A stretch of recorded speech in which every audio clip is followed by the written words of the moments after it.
Welcome back to Auto Action. For 2025, the Nissan Armada will see a number of major upgrades, but it will still be a full-size SUV with substantial capacity for towing both people and goods.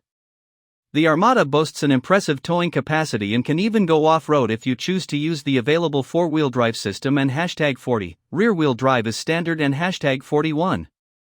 The new model replaces the old one's V8 engine with a twin-turbo V6 engine.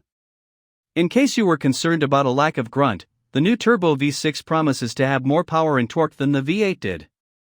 There are several different variants to choose from, ranging from the more affordable SV and SL trims to the off-road focused Pro 4X and the luxurious Platinum Reserve that rivals the Armada's Infiniti QX80 brother in terms of luxury. For 2025, the Armada is completely revamped.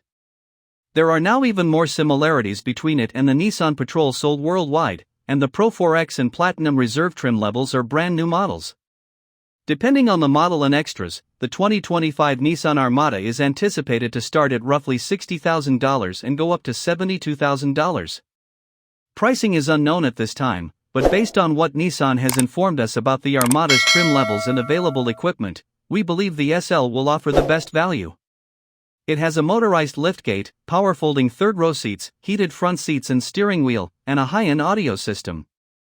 Under the hood of the Armada is a new twin-turbocharged 3.5-liter V6 engine, which replaces the previous model's V8 engine. But in terms of torque and horsepower, the new V6 beats the V8, producing 425 horsepower and 516 pound-feet of torque, an increase of 25 horsepower and 103 pound-feet. It has an automatic 9-speed transmission and can be driven with either rear or four-wheel drive. Nissan has added several more optional features to improve the Armada's off-road capabilities and driving pleasure. These features include an air suspension system with height adjustment and a locking rear differential in four-wheel drive vehicles. We haven't gotten a chance to test drive the new Armada yet, but as soon as we do, we'll update this section with our opinions.